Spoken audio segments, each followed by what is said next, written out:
हवाएं नहीं बदलती बल्कि बहुत कुछ बदलता है। कर्नाटक की राजनीति में जो हुआ उसका कंपैरिजन अपने आप राजस्थान की राजनीति से होने लगा, और खास करके जब सिद्धारमैया दिल्ली के लिए निकले थे, लेकिन खराब मौसम की वजह से उनकी फ्लाइट जयपुर ही लैंड, और जयपुर लैंड हुई तब उनसे मिलने के लिए पहुंचे पूर्व मुख्यमंत्री अशोक गहलोत। नमस्कार, स्वागत है आप सभी का द फैक्ट इंडिया पर, और मैं हूं आपके साथ पूजा जादव। अशोक गहलोत और सिद्धारमैया की कहानी थोड़ी सी दिलचस्प है। कहा जाए तो इसमें काफी समानता है, लेकिन यहाँ पर अब वक्त के साथ एक टर्निंग पॉइंट था। अशोक गहलोत ने तो अपनी पूरे 5 साल की कुर्सी संभाल के रखी, 5 साल तक राज किया, लेकिन सिद्धारमैया को अब अपने पद से इस्तीफा देना पड़ा और उनका इस्तीफा स्वीकार ही कर लिया गया। और अब आगे की पारी कर्नाटक में खेलने वाले हैं डीके शिवकुमार, ये एक युवा डिप्टी सीएम जिनका कंपैरिजन अक्सर सचिन पायलट के साथ होता है, लेकिन अब डीके शिवकुमार को सीएम पद की शपथ दिलवाने का इंतजार। तो आप देख सकते हैं कि बहुत कुछ बदलता है इस राजनीति के मौसम में। अब जयपुर में जब सिद्धारमैया की एंट्री हुई तो जाहिर सी बात है कि अपने आप अशोक गहलोत उनसे मिलने के लिए पहुंचे, और अब ऐसा कहा जा रहा है कि जब भी कोई मुलाकात होती है उसके पीछे कोई ना कोई कारण। क्या सच में अशोक गहलोत ने सिद्धारमैया को कोई गुरु मंत्र दिया, या फिर सिद्धारमैया अशोक गहलोत को कोई गुरु मंत्र देने पहुंचे थे? क्योंकि अशोक गहलोत एक बार फिर से अपनी सियासत की एक और पारी खेलने के लिए तैयार। अब ऐसे में सिद्धारमैया ने एक उदाहरण पेश किया, तो ये इस तरह से भी देखा जा रहा है कि हो सकता है कि सिद्धारमैया अशोक गहलोत के सामने एक उदाहरण पेश कर रहे हो खुद का। बात जो भी हो, लेकिन सियासत में बात उठना लाजिम, क्योंकि हम सभी जानते हैं कि राजस्थान में जो हुआ वो पूरे देश में देखा।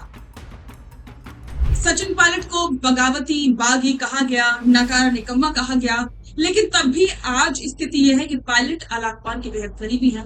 अशोक गहलोत ने कहा कि हमने सरकार बचाई, लेकिन आज 25 सितंबर की घटना का जिक्र करके सचिन पायलट के समर्थक अक्सर अशोक गहलोत को निशाने पर लेते हैं कि वो तारीख थी जब अशोक गहलोत ने सोनिया गांधी की बात की। अब थोड़ा सा दोनों में कंपैरिजन देखा जाए, सिद्धारमैया और अशोक गहलोत में, दोनों में ही एज का ज्यादा गैप नहीं है।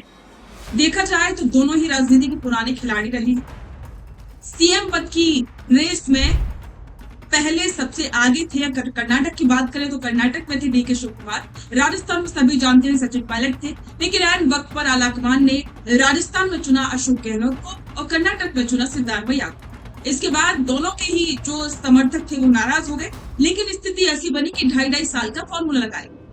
राजस्थान में तो वो 2.5 साल का फॉर्मूला काम नहीं किया, लेकिन कर्नाटक में जरूर कर गया। हालांकि कर्नाटक में पिछले कई महीनों पहले से ही संघर्ष जारी है, लेकिन तब भी डीके शिवकुमार ने कुछ नहीं कहा। थोड़ी बहुत नाराजगी की खबरें सामने आई थी, क्योंकि उस वक्त ऐसा कहा जा रहा था कि सिद्धारमैया कुर्सी छोड़ने की तैयारी की, लेकिन आज हालत बदल चुकी है। उन्होंने अपना सीएम पद से इस्तीफा दे दिया है और अपना सब कुछ काम काज छोड़कर वे अब बिल्कुल शांति चाहते हैं। और तो और कांग्रेस ने उन्हें राज्यसभा के लिए भी जो है बोला था कि आप राज्यसभा जाइए, लेकिन तब भी उन्होंने मना कर दिया। वो चाहते हैं कि वो बाकी का समय एमएलए बनकर ही रहना चाहते हैं और साथ ही एमएलए बनकर ही सेवा करना चाहते हैं। तो आप देख सकते हैं कर्नाटक में तो ये हुआ, लेकिन राजस्थान की कहानी आपको सभी को पता है। अशोक गहलोत ने हार नहीं मानी, बगावत हुई और बहुत सी चीजें हुई। पूरा घटनाक्रम राजस्थान का आप सभी जानते हैं। तो अब आगे क्या हो, क्योंकि जिस तरीके से जो तस्वीर बदल रही है, और अब तो पायलट के समर्थक यही कहते नजर आ रहे हैं कि अब वक्त बदल रहा है। आज वक्त अशोक गहलोत के या सिद्धारमैया का नहीं, बल्कि वक्त है डीके शिवकुमार और सचिन पायलट का। तो कांग्रेस युवा जोश के साथ आगे बढ़ी, लेकिन यहाँ सवाल उठता है कि क्या अशोक गहलोत हार मानेंगे? इसका सभी को इंतजार। तो इस खबर पर आपके विचार कमेंट बॉक्स में साझा करें और बने रहे द फैक्ट इंडिया के साथ। रुकिए और जरा ध्यान से सुनिए। क्या आप हमारी इन खबरों से अपने व्यापार को भी बढ़ाना चाहते हैं? तो आप भी खबरों के दौरान इस तरह के एलिमेंट्स पर अपना विज्ञापन दे सकते हैं, या फिर ऐसे खबर के 1 मिनट बाद अपना पूरा विज्ञापन डलवाएं, जो कि 8 लाख से ज्यादा सब्सक्राइबर्स और फॉलोअर्स वाले द फैक्ट इंडिया चैनल्स और पेजेस से राजस्थान के कोने कोने में पहुंचेगा और इससे आपका व्यापार, ब्रांड सब कुछ बढ़ेगा।